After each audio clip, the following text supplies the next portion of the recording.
ಎಲ್ಲರಿಗೂ ನಮಸ್ಕಾರ. ನಾನು ಗಣೇಶ್ ಪಾಟೀಲ್. ಸ್ನೇಹಿತರೆ, ನಾವು ಕೋಡ್ ಆಫ್ ಸಿವಿಲ್ ಪ್ರೊಸೀಜರ್ 1908 ಅನ್ನು ಸ್ಟಡಿ ಮಾಡ್ತಾ ಇದ್ದೀವಿ. ಇವತ್ತಿನ ಈ ಕ್ಲಾಸ್ನಲ್ಲಿ ಆರ್ಡರ್ 1ನ ಬಗ್ಗೆ ಡಿಸ್ಕಸ್ ಮಾಡೋಣ. ಆರ್ಡರ್ 1 ಶೂಟ್ಸ್ಗೆ ಸಂಬಂಧಪಟ್ಟಂತಹ ಪಾರ್ಟೀಸ್ಗಳ ಬಗ್ಗೆ ಡಿಟೇಲ್ ಆಗಿ ಹೇಳುತ್ತೆ. ಪಾರ್ಟೀಸ್ಗಳಿಗೆ ಸಂಬಂಧಪಟ್ಟಂತಹ ಪ್ರೊವಿಷನ್ಸ್ಗಳನ್ನು ಹೊಂದಿದೆ. ಆರ್ಡರ್ 1ನಲ್ಲಿ ಬರುವಂತಹ ರೂಲ್ 1 ಹೇಳುತ್ತಂದ್ರೆ ಯಾರ್ಯಾರು ಶೂಟ್ಗೆ ಪ್ಲೇಂಟಿಫ್ಸ್ ಆಗಿ ಜಾಯಿನ್ ಆಗ್ಬೋದು ಅಂತೇಳಿ ಹೇಳುತ್ತೆ. ರೂಲ್ 1ರ ಪ್ರಕಾರ ಆಲ್ ಪರ್ಸನ್ಸ್, ಎಲ್ಲಾ ವ್ಯಕ್ತಿಗಳು ಆ ಶೂಟ್ಗೆ ಸಂಬಂಧಪಟ್ಟವರು, ಆ ಶೂಟ್ ನಲ್ಲಿರುವಂತಹ ಒಂದು ಸಬ್ಜೆಕ್ಟ್ ಮ್ಯಾಟರ್ ಏನಿದೆಯಲ್ಲ ಅಥವಾ ಏನು ಟ್ರಾನ್ಸಾಕ್ಷನ್ ಏನಿದೆ ಅದರಲ್ಲಿ ಯಾವ ವ್ಯಕ್ತಿಗಳ ಒಂದು ರೈಟ್ ಟು ರಿಲೀಫ್, ಶೂಟ್ ನಲ್ಲಿ ಅವರ ಒಂದು ಇಂಟ್ರೆಸ್ಟ್ ಅಥವಾ ರೈಟ್ ಇರುತ್ತೆ, ಆ ಎಲ್ಲಾ ವ್ಯಕ್ತಿಗಳು ಪ್ಲೇಂಟಿಫ್ಸ್ ಆಗಿ ಜಾಯಿನ್ ಆಗ್ಬೋದು. ಸಬ್ ರೂಲ್ ಬಿ ಪ್ರಕಾರ ಒಂದು ವೇಳೆ ಆ ಎಲ್ಲಾ ವ್ಯಕ್ತಿಗಳ ಒಂದು ಇಂಟ್ರೆಸ್ಟ್ಗೆ ಸಂಬಂಧಪಟ್ಟಂತೆ ಏನಾದರೂ ಕಾಮನ್ ಕ್ವಶನ್ ಆಫ್ ಲಾ ಅಥವಾ ಫ್ಯಾಕ್ಟ್ ಇದ್ದಾಗ ಆಗ ಕೂಡ ಎಲ್ಲಾ ವ್ಯಕ್ತಿಗಳು ಪ್ಲೇಂಟಿಫ್ಸ್ ಆಗಿ ಜಾಯಿನ್ ಆಗ್ಬೋದು. ನೆಕ್ಸ್ಟ್ ರೂಲ್ 2 ಏನ್ ಹೇಳುತ್ತಂದ್ರೆ ಈಗಾಗಲೇ ಯಾರು ಇಂಟ್ರೆಸ್ಟ್ ಅನ್ನ ಹೊಂದಿರುವಂತಹ, ರೈಟ್ಸ್ ಅನ್ನ ಹೊಂದಿರುವಂತಹ ವ್ಯಕ್ತಿಗಳು ಈಗಾಗಲೇ ಪ್ಲೇಂಟಿಫ್ಸ್ ಆಗಿ ಜಾಯಿನ್ ಆಗಿದ್ದಾರೆ. ಅವರಲ್ಲಿ ಕೆಲವರು ಕೋರ್ಟ್ಗೆ ಎಂಬರೇಸ್ ಮಾಡ್ತಾ ಇರ್ತಾರೆ ಮತ್ತು ಟ್ರಯಲ್ ಅನ್ನ ತುಂಬಾ ಡಿಲೇ ಮಾಡ್ತಾ ಇರ್ತಾರೆ.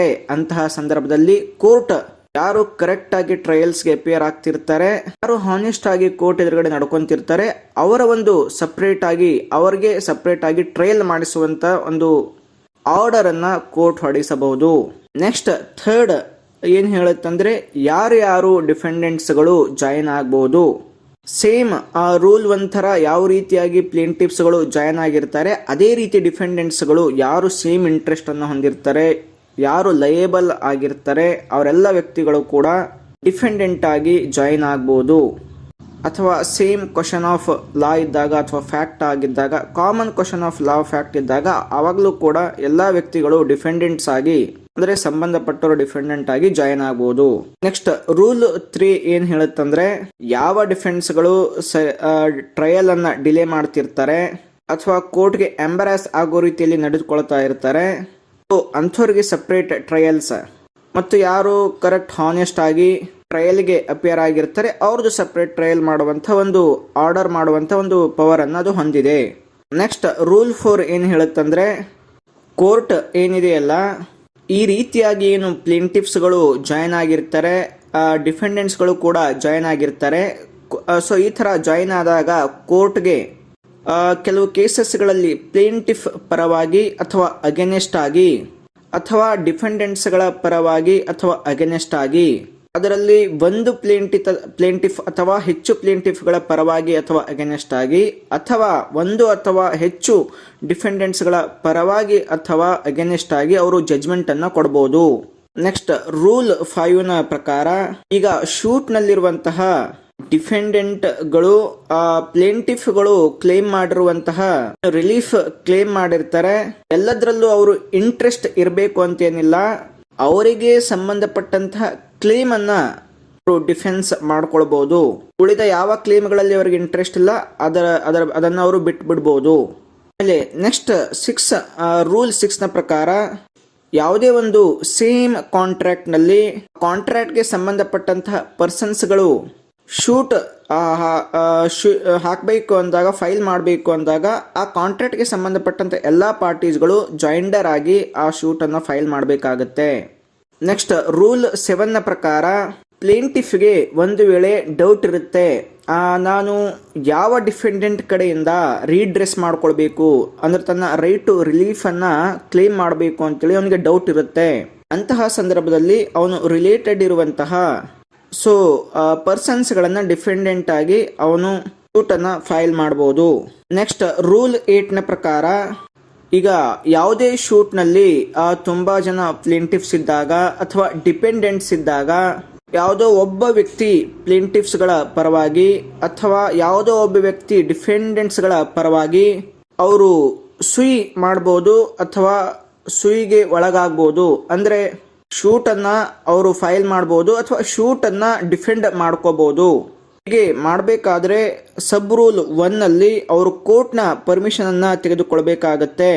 ಮತ್ತು ಸಬ್ ರೂಲ್ ಬಿ ನ ಪ್ರಕಾರ ಅಂತಹ ಸಂದರ್ಭದಲ್ಲಿ ಕೋರ್ಟ್ ಪ್ಲೇಂಟಿಫ್ಸ್ಗಳ ಪರವಾಗಿ ಒಬ್ಬ ವ್ಯಕ್ತಿ ಅಥವಾ ಡಿಫೆಂಡೆಂಟ್ಸ್ಗಳ ಪರವಾಗಿ ಒಬ್ಬ ವ್ಯಕ್ತಿಯನ್ನ ಶೂಟ್ ಫೈಲ್ ಮಾಡೋದಕ್ಕೆ ಅಥವಾ ಶೂಟ್ ಅನ್ನು ಡಿಫೆಂಡ್ ಮಾಡ್ಕೊಳ್ಳೋದಕ್ಕೆ ಅವರು ಕೋರ್ಟ್ನವರು ಆರ್ಡರ್ ಮಾಡ್ಬೋದು. ನೆಕ್ಸ್ಟ್ ಇದೇ ಆರ್ಡರ್ನ ಸಬ್ ರೂಲ್ 2 ಏನು ಹೇಳುತ್ತಂದ್ರೆ, ಈ ಥರ ಪ್ಲೇಂಟಿಫ್ಸ್ಗಳಿಗೆ ಡಿಫೆಂಡೆಂಟ್ಸ್ಗಳಿಗೆ ತಾವು ಶೂಟ್ ಫೈಲ್ ಮಾಡಿದಾಗ ಡಿಫೆನ್ಸ್ಗಳಿಗೆ ಏನು ನೋಟಿಸ್ ಅಥವಾ ಸಮ್ಮನ್ಸ್ಗಳನ್ನ ಕೊಡೋದಕ್ಕೆ ಏನು ಎಕ್ಸ್ಪೆನ್ಸ್ ಆಗುತ್ತೆ ಅದನ್ನ ಪ್ಲೇಂಟಿಫ್ಸ್ಗಳೇ ಕೊಡಬೇಕಾಗತ್ತೆ. ನೋಟಿಸಸ್ ಅಥವಾ ಸಮನ್ಸ್ ಇಶ್ಯೂ ಮಾಡೋದಕ್ಕೆ ಪ್ಲೇಂಟಿಫ್ಸೇ ಅವರು ಎಕ್ಸ್ಪೆನ್ಸ್ ಮಾಡಬೇಕಾಗತ್ತೆ, ಕೋರ್ಟ್ ಫೀ ಕಟ್ಟಬೇಕಾಗತ್ತೆ, ಪ್ರೊಸೆಸ್ ಫೀ ಕಟ್ಟಬೇಕಾಗತ್ತೆ ಅಂತ ಹೇಳಿದ್ರ ಅರ್ಥ.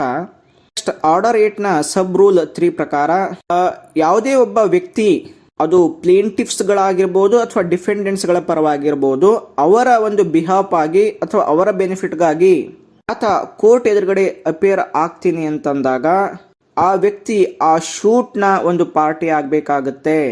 ನೆಕ್ಸ್ಟ್ ಸಬ್ ರೂಲ್ 4ನ ಪ್ರಕಾರ ಆರ್ಡರ್ 23 ರೂಲ್ 1ರ ಪ್ರಕಾರ ಉಳಿದ ಪ್ಲೇಂಟಿಫ್ಸ್ಗಳಿಗೆ ಒಂದು ನೋಟಿಸಸ್ ಅನ್ನ ಕೊಡಲಾರ್ದೆ ಯಾವುದೇ ಕ್ಲೇಮನ್ನು ಅಬಾಂಡನ್ ಮಾಡೋ ಹಾಗಿಲ್ಲ.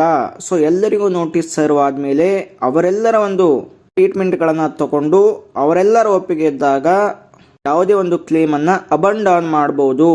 ನೆಕ್ಸ್ಟ್ ಸಬ್ ರೂಲ್ 5ನ ಪ್ರಕಾರ ಯಾವಾಗ ಪ್ಲೇಂಟಿಫ್ಸ್ಗಳ ಪರವಾಗಿ ಅಥವಾ ಎಲ್ಲ ಡಿಫೆಂಡೆಂಟ್ಸ್ಗಳ ಪರವಾಗಿ ಒಬ್ಬ ವ್ಯಕ್ತಿ ಏನು ಅಪಿಯರ್ ಆಗ್ತಾ ಇರ್ತಾನೆ, ಒಬ್ಬ ವ್ಯಕ್ತಿ ಆ ಒಂದು ಶೂಟ್ನ ಎಲ್ಲ ಒಂದು ಏನು ಟ್ರಾನ್ಸಾಕ್ಷನ್ ಇರುತ್ತೆ ಅದನ್ನು ನೋಡ್ಕೊಳ್ತಾ ಇರ್ತಾನೆ, ಆ ವ್ಯಕ್ತಿ ಡ್ಯೂ ಡಿಲಿಜೆನ್ಸ್ ಅಂದರೆ ಪ್ರುಡೆಂಟ್ ಪರ್ಸನ್ ಆಗಿ ಪ್ರೊಸೀಡಿಂಗ್ಸ್ನಲ್ಲಿ ಪಾರ್ಟಿಸಿಪೇಟ್ ಮಾಡದೆ ಹೋದಾಗ ಆ ವ್ಯಕ್ತಿಯ ಪರವಾಗಿ ಇನ್ನೊಬ್ಬ ವ್ಯಕ್ತಿಯನ್ನು ಸಬ್ಸ್ಟಿಟ್ಯೂಟ್ ಮಾಡಬಹುದು. ನೆಕ್ಸ್ಟ್ ರೂಲ್ 8A ಪ್ರಕಾರ ಯಾವುದೇ ಒಂದು ಶೂಟ್ನಲ್ಲಿ ಒಬ್ಬ ವ್ಯಕ್ತಿ ಅಥವಾ ಬಾಡಿ ಆಫ್ ದ ಪರ್ಸನ್ಸ್ ಇದ್ದಾಗ ಕೋರ್ಟ್ ಪ್ರೊಸೀಡಿಂಗ್ಸ್ನಲ್ಲಿ ಆ ಬಾಡಿ ಆಫ್ ಪರ್ಸನ್ಸ್ಗಳ ಪರವಾಗಿ ಯಾವುದೇ ಒಬ್ಬ ವ್ಯಕ್ತಿ ಪಾರ್ಟಿಸಿಪೇಟ್ ಮಾಡಬಹುದು. ಅದನ್ನು ಪರ್ಮಿಷನ್ ಕೊಡುವಂಥ ಪವರ್ ಕೋರ್ಟ್ಗಿದೆ. ನೆಕ್ಸ್ಟ್ ರೂಲ್ 9ರ ಪ್ರಕಾರ ಒಂದು ವೇಳೆ ಯಾವುದೇ ಒಂದು ಶೂಟ್ನಲ್ಲಿ ಮಿಸ್ ಜಾಯಿಂಡರ್ ಅಥವಾ 9 ಜಾಯಿಂಡರ್ ಆಗಿದ್ದಾಗ, ಅಂದರೆ ಪಾರ್ಟೀಸ್ಗಳು ಮಿಸ್ ಆಗಿ ಜಾಯಿನ್ ಆಗಿದ್ರೆ ಅಥವಾ ನೆಸೆಸರಿ ಪಾರ್ಟೀಸ್ಗಳು ಆ ಶೂಟ್ನಲ್ಲಿ ಜಾಯಿನ್ ಆಗದೇ ಇದ್ದಾಗ ಆ ಪೂರ್ತಿ ಶೂಟ್ ಡಿಸ್ಮಿಸ್ ಅಥವಾ ಡಿಫೀಟ್ ಆಗೋದಿಲ್ಲ. ಆಮೇಲೆ ಆ ಶೂಟ್ ಏನಿರುತ್ತೆ ಅದು ನೆಸೆಸರಿ ಪಾರ್ಟಿಗೆ, ಅಂದರೆ ಅಲ್ಲಿ ನಾನ್ ಜಾಯಿಂಡರ್ ಆಫ್ ನೆಸೆಸರಿ ಪಾರ್ಟಿಗೆ ಅದು ಶೂಟ್ ಅಪ್ಲೈ ಆಗೋದಿಲ್ಲ. ನೆಕ್ಸ್ಟ್ ರೂಲ್ 10ರ ಪ್ರಕಾರ ಒಂದು ವೇಳೆ ಶೂಟ್ನಲ್ಲಿ ರಾಂಗ್ ಪ್ಲೇಂಟಿಫ್ ನೇಮ್ ಬಂದ್ಬಿಟ್ಟಿದ್ರೆ ಪ್ರೊಸೀಡಿಂಗ್ಸ್ನ ಯಾವುದೇ ಒಂದು ಸ್ಟೇಜ್ನಲ್ಲಿ ಕರೆಕ್ಟ್ ಪ್ಲೇಂಟಿಫ್ ಅನ್ನ ಸಬ್ಸ್ಟಿಟ್ಯೂಟ್ ಮಾಡಬಹುದು. ಆದರೆ ಅಲ್ಲಿ ಒಂದು ಬೋನಾಫೈಡ್ ಮಿಸ್ಟೇಕ್ ಆಗಿರಬೇಕು, ಅವಾಗ ಕೋರ್ಟ್ ಪರ್ಮಿಟ್ ಮಾಡುತ್ತೆ ಕರೆಕ್ಟ್ ಪ್ಲೇಂಟಿಫ್ ಅನ್ನ ಆ್ಯಡ್ ಮಾಡೋದಕ್ಕೆ. ಆಮೇಲೆ ಈ ರೂಲ್ 10ನ ಸಬ್ ರೂಲ್ 2ನ ಪ್ರಕಾರ ಕೋರ್ಟ್ ಯಾವುದೇ ಪಾರ್ಟೀಸ್ಗಳನ್ನ ಸ್ಟ್ರೈಕ್ ಔಟ್ ಮಾಡಬಹುದು ಅಥವಾ ಆ್ಯಡ್ ಮಾಡಬಹುದು ಆ ಪರ್ಟಿಕ್ಯುಲರ್ ಶೂಟ್ಗೆ. ಆಮೇಲೆ ಸಬ್ ರೂಲ್ 3ನ ಪ್ರಕಾರ ಯಾವುದೇ ಒಬ್ಬ ವ್ಯಕ್ತಿಯನ್ನ ಆ ವ್ಯಕ್ತಿ ಪ್ಲೇಂಟಿಫ್ನ ಅಥವಾ ಡಿಫೆಂಡೆಂಟ್ನ ನೆಕ್ಸ್ಟ್ ಫ್ರೆಂಡ್ ಆಗಿದ್ದಿದ್ರೆ ನೆಕ್ಸ್ಟ್ ಫ್ರೆಂಡ್ನ ಕಾನ್ಸೆಂಟ್ ಇರಲಾರ್ದೆ ಅಥವಾ ಪ್ಲೇಂಟಿಫ್ ಆ್ಯಡ್ ಮಾಡಿಬಿಟ್ಟು ನೆಕ್ಸ್ಟ್ ಫ್ರೆಂಡ್ಗೆ ಏನಾದರೂ ಡಿಸೆಬಿಲಿಟಿ ಇದ್ದಾಗ ಅಂತಹ ಸಂದರ್ಭದಲ್ಲೂ ಕೂಡ ಕಾನ್ಸೆಂಟ್ ಇರಲಾರ್ದೆ ಯಾವುದೇ ವ್ಯಕ್ತಿಯನ್ನು ಆ್ಯಡ್ ಮಾಡೋ ಹಾಗಿಲ್ಲ. ನೆಕ್ಸ್ಟ್ ಸಬ್ ರೂಲ್ 4ನ ಪ್ರಕಾರ ಡಿಫೆಂಡೆಂಟನ್ನು ಆ್ಯಡ್ ಮಾಡಬೇಕಾದ್ರೆ ಪ್ಲೇಂಟನ್ನು ಅಮೆಂಡ್ ಮಾಡಬೇಕಾಗುತ್ತೆ.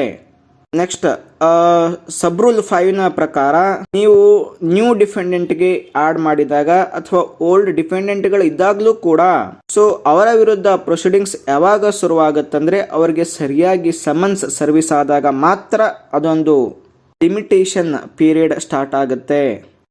ಸರ್ವಿಸ್ ಸಮನ್ಸ್ ಸರ್ವಿಸ್ ಆದ್ಮೇಲೆ ಲಿಮಿಟೇಷನ್ ಆಕ್ಟ್ ಅಲ್ಲಿ ಅಪ್ಲೈ ಆಗುತ್ತೆ. ನೆಕ್ಸ್ಟ್ ರೂಲ್ 10A ಪ್ರಕಾರ ಆ ಶೂಟ್ನಲ್ಲಿ ಯಾವುದೇ ಒಬ್ಬ ಪಾರ್ಟಿಗೆ ಕೋರ್ಟು ಏನಾದರೂ ಆರ್ಡರ್ ಮಾಡುವಂತಹ ಸಂದರ್ಭದಲ್ಲಿ ಆ ವ್ಯಕ್ತಿಯ ಇಂಟ್ರೆಸ್ಟ್ಗೆ ಎಫೆಕ್ಟ್ ಆಗ್ತಾ ಇದ್ದಾಗ ಅಥವಾ ಮತ್ತು ಆ ವ್ಯಕ್ತಿಯನ್ನು ಯಾವುದೇ ಪ್ಲೀಡರ್ ರೀಪ್ರೆಸೆಂಟ್ ಮಾಡದೇ ಇದ್ದಾಗ ಆ ಕೋರ್ಟ್ನಲ್ಲಿರುವಂತಹ ಯಾವುದೇ ಪ್ಲೀಡರ್ಗೆ ರಿಕ್ವೆಸ್ಟ್ ಮಾಡ್ಬೋದು, ನೀವು ಈ ಒಂದು ಪಾರ್ಟಿಯ ಇಂಟ್ರೆಸ್ಟ್ನ ಪರವಾಗಿ ಪ್ಲೀಡ್ ಮಾಡ್ಬೋದು ಅಂಥೇಳಿ ಹೇಳ್ಬೋದು, ರಿಕ್ವೆಸ್ಟ್ ಮಾಡ್ಬೋದು. ಆ ಪವರ್ ಕೋರ್ಟ್ಗೆ ಇರುತ್ತೆ.